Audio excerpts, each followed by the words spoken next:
Well, I plan to be the ambassador of Panama to the OES, Organization of American States. And my office recommended me to go with my wife and my son to see this exhibition. Oh, it's a great pleasure to have you. My pleasure. Thank you very My much. pleasure. Yes, welcome to Arthur M. Sakura, Freya Gallery, Freya Sakura Galleries, and welcome to this exhibition, Sotatsu, Making Waves. This exhibition was opened to the public a bit more than 1 week ago, and I'm your guide today. My name is Eriko Masuoka, a docent. I'm a little nervous or excited, partly because my former boss, the former department head of the education where docents belong to, is here. He will stay with us for the first 15 minutes, then he has to go. And also, this is my first tour of this exhibition. Last night I couldn't sleep, and I'm still excited because there is so much to talk about. And how can I give what do you call it, good tour without overwhelming my audience? I don't have a fixed plan for the tour. I would like to encourage you to ask questions because I'm sure I will forget many things I want to share with you. And the tour is supposed to last only 1 hour, but probably it could, I want to warn you, it could go a little bit longer because you will find that there is a lot to see. I will try to be on time, but there's a chance. And if you would like to take, this exhibition has 2 floors. I think you're okay, but just in case, if you'd like to take the elevator to go to the lower level, the elevator is on the other side of the stairs. And it's not a huge exhibition, so you will be able to easily to find me, but I will look for you if you decide to take the elevator. Normally, I don't have notes, but today, not to miss important points, I have notes. So, this is the famous screen painting by Sotatsu, Kawaraya Sotatsu. One thing, if this were in Japan, this would be a national treasure. It's really, and this belongs to Free Gallery Art that has a policy of no loaning, no borrowing. So, unfortunately, Japanese people, you see, they cannot see them. This is the screen. And I will talk about the screen's background, etc. later. But this is really a masterpiece. This exhibition is once in a lifetime, a dream come true exhibition. And I will explain about it later. So what do you see here? The title of this painting is Waves at Matsushima. What do you see here? Waves. Yeah, waves. You're welcome to get close to. Yes, you see waves, and what else? What else do you see? You're welcome. This is a walking tour. Trees. Pine trees. Pine trees. That's right. And what else? Rocks. Rocks. And did anyone say clouds? Mm-hmm. Yes, that's right. Yeah, you have, and I think you have captured most of the things. The title of this screen is Waves at Matsushima. Yes, you see, Matsushima actually can imply 2 things. In Japan, there's a place called Matsushima. You see, in northeast Japan, the area was heavily damaged by the tsunami, huge tsunami 4 years ago. And Matsushima, this location is very scenic place, really one of the most beautiful scenic places in Japan. And it's ocean. And the other one meaning could be Matsushima. Matsu means pines. Shima is rocks or islands. And there have been different interpretations of the title, but probably this screen meant, well, did not mean for the specific location, but this the situation of general. In Japan, like in China, Korea, pines means pines have auspicious meaning, longevity, etc. I will sit here. Okay, you can see, yeah, you can see, and also rocks traditional is in the ocean. In the traditional Chinese Taoist, you see philosophy. There was this island. I forgot its name. In Japanese, it is called Horaisan, and it's an auspicious city island. And if you can reach it, then you get longevity, etc. It's or eternal longevity. So for Japanese, it was an auspicious symbol. And Japan, as you may know, is surrounded by the seas.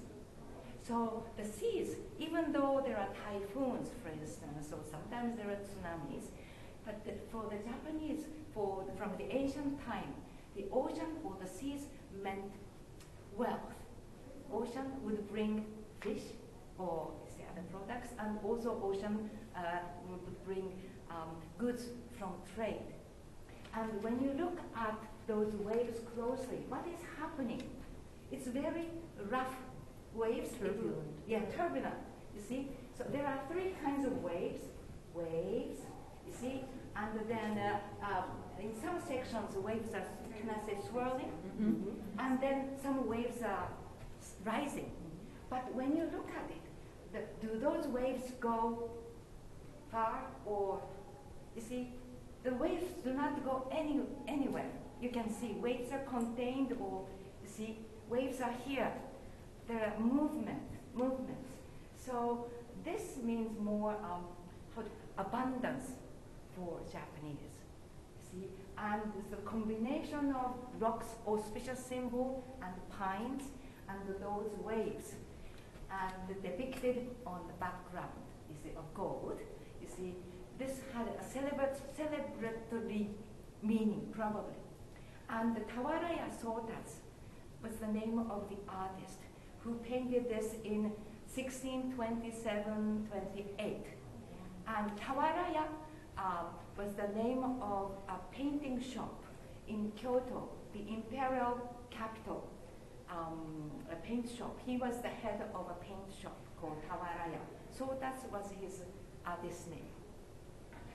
And this painting has a very good provenance. Can I say that? Provenance, history. It was commissioned by a wealthy merchant, Tani Sowan, in Sakai. It's in Sakai. It's not far from Kyoto, the imperial capital. Sakai was a port city, and in the 16th century, it really flourished because of international trade. And at that time, when you think about in the 6th century what was happening around the world, there was this active maritime trade, like Portuguese, Spanish, they would go, sail out, you see. So Japan, even though it's a small island country in the Far East, but it, you see, received goods, and there was trade. And the Tani Sowan, this merchant, made wealth from trade. And he was a devout Buddhist. So in 1627, from that time, he gave funds to build a new temple in his hometown, Sakai. And the temple's name was Shōunji. And then he also commissioned this work. And as I said, this merchant, Tani Sowan, you see, he made wealth from trade, you see, overseas trade, right? So the ocean, you see, meant, you see, how do you call it, his wealth and abundance, and quite, so this has a quite celebratory meaning. You've been quiet. I want to ask you questions because I tend to forget. Yes. Can we assume that the darkened areas there in Rajakav were originally silver, or no? Yes, wonderful point. Thank you very much. Yes, you see a lot of gold, and this darkened area, that one was originally silver. Silver tarnishes. So over, and remember, this was painted done in 1627-28, so it's been how many centuries old. The silk has tarnished, and that's right. And the waves, you see, part of that waves are, how do you call it, patterns were created with gold and ink, and also, how do you call it, white pigment. And then, you had a question. What did the silver areas represent, and what's happening with what looks like the horizon, and then it changes so much, and then there's water where the horizon would be? Very good point. You see, very good point. This gold area, first, this gold area, could it be cloud, or could it be seashore? There are different interpretations. The design is quite abstract. You see, probably that is, this gold part is a shore, seashore. And then those, how do you call it, gold with the, there are again different interpretations, but it is considered probably clouds. I'd like you to imagine that, you see, when this was fresh, brand new, you see, there was no this dark colors, silver, quite bright, more. So this one, if this was a cloud, you see, it's more lightly, probably floating above the ocean. Am I answering your question? Absolutely. And when Freer got it, considering it's like 1,300 years old, where was it? How was it being handled and seen? Great. I was going to talk about it. Yes. So, what happened? Even though I have to talk about the Sotatsu in more detail later. One thing I would like you to remember is that I said that this is a dream come true exhibition. This is actually an epoch-making exhibition in my personal view. The reason was that Sotatsu, as I will explain later, he really, in his lifetime, he rose to a really high status. He served the court, imperial court. He was highly recognized, but then soon after he died, he was forgotten. He disappeared into obscurity. He was forgotten. And but then about less than 1 century later, there was this bright young artist called Kori, Ogata Kori, and he learned a lot from copying Sotatsu paintings afterwards. And then he's known as the founder or someone who started Rinpa school. That later, in the the second half of the 19th century and 20th century, his Rinpa school is how do you call it? Impacted on new art movements in Europe. Art Nouveau and Impressionism. So, but it was not known until quite recent, because he disappeared in obscurity and he was not recognized at all. And Charles Freer, the founder of Freer Gallery of Art, you see, he purchased this screen in 1906 from an art collector called Kobayashi Bunshichi. He purchased the year before 1905. He purchased another screen that is shown in downstairs. From the same art collector. And but at that time, nobody in Japan paid attention to Sotatsu, especially this kind of, because he was still not remembered. And it was after Mr. Freer had purchased.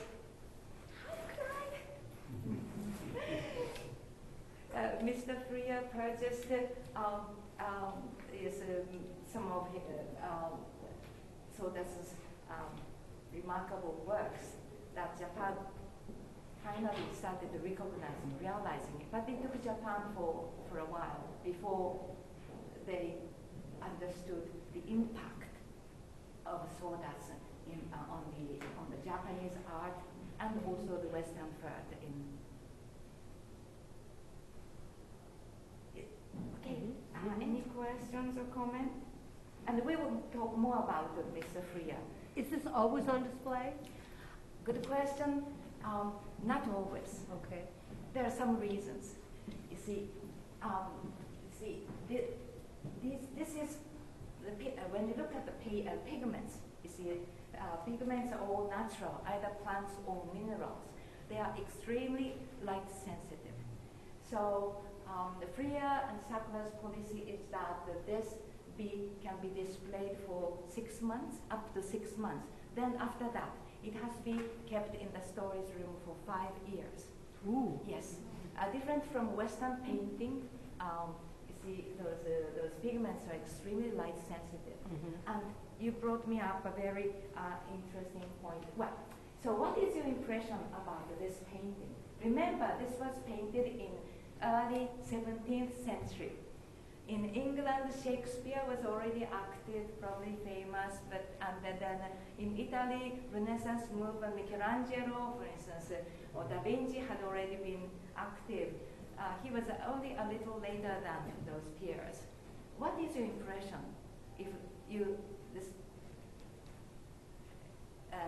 What do you think? The abstraction makes it feel very modern. Yes, thank you. Abstraction, yes, and yes, abstract. That's right. But then when you look at the paint, those waves, you see, you can see the brush strokes. It's what do you call it?